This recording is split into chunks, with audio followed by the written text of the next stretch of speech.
When you think about solar power, it can sometimes feel a little out there, right? Almost like science fiction. But the truth is, it's happening right now, probably on your neighbor's roof. Today, we're going to dig into how the sun is shining on Halton Hills and, more importantly, what that could mean for your home.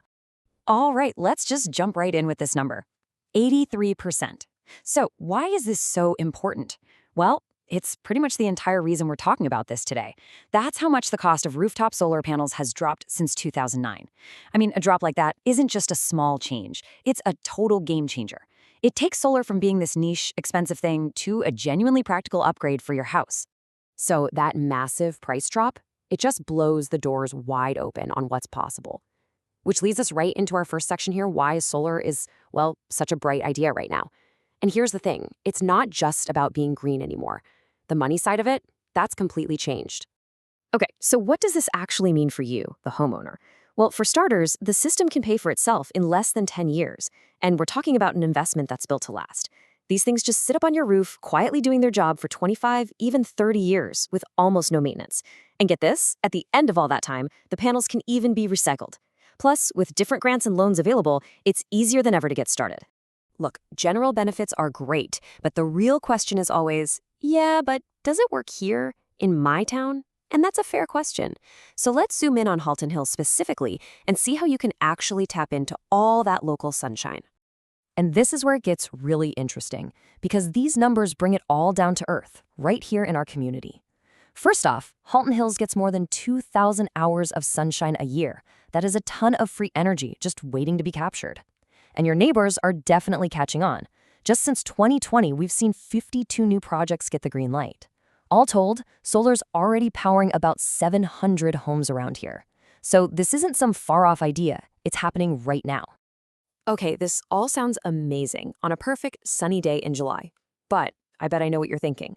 What about in the middle of a Canadian winter, or even just one of those dreary, cloudy days? It's a great question, probably the number one question people ask about solar, especially when you live somewhere with 4 very different seasons. And the answer is actually really clever. It's a system called net metering. The easiest way to think about it is like a bank account, but for your electricity.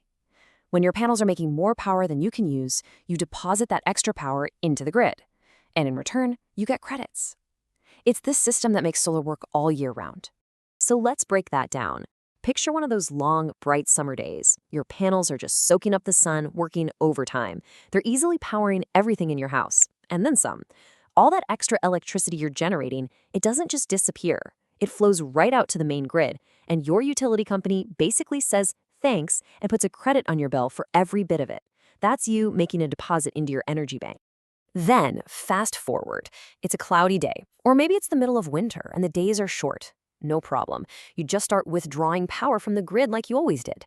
But now you use those credits you saved up all summer to pay for it. The whole goal is to balance out your energy account over the year, hopefully bringing that hydro bill way, way down. Okay, so the money makes sense, and we know it works all year long. But what about the actual process? Isn't it a huge, complicated hassle to get this stuff installed? Well, that brings us to the next part, the path to getting panels on your roof. And the good news is, it's a whole lot simpler for you, the homeowner, than you might think. And here's why it's so simple. You're not the one doing the heavy lifting. A good solar contractor handles pretty much the whole shebang. They'll come out, check your roof, look at the sun angles, and figure out the perfect system size for your needs. Then, they do all the stuff you don't want to do. They help with grant applications, they get all the right permits, and they handle the final hookup. Really, your main job is just to say yes. So, we've talked about what's possible right now, but let's take a quick peek into the future, because this technology is not standing still, not by a long shot. The next wave is already on its way, and it's all about making solar even more accessible. Just take a look at these 2 ideas. On one side, you've got balcony solar. Think about it. Small plug-and-play kits that are perfect if you're renting or living in a condo and don't have a roof to call your own. Then, on the other end of the spectrum, you've got this wild stuff called building integrated photovoltaics. This isn't about putting panels on a building anymore. The panels are the building materials. We're talking about roof shingles and windows that generate power. It's an incredible glimpse into a future where any surface can be a power source. Now, all that future tech is super cool, but let's bring it back down to earth, back to your home. What does it actually feel like on a personal level? What's the impact of turning your own roof into a mini power plant? Well, you don't really have to imagine it. We can just hear from David J. Smith, who's a retired electrical engineer living right here in Halton Hills. He says, and I quote, "I just received my latest bill, and after a sunny summer, my bill is showing a sizable credit." I mean, that one sentence says it all, doesn't it?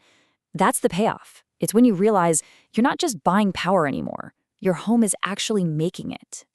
And really, that brings us to our final question for you.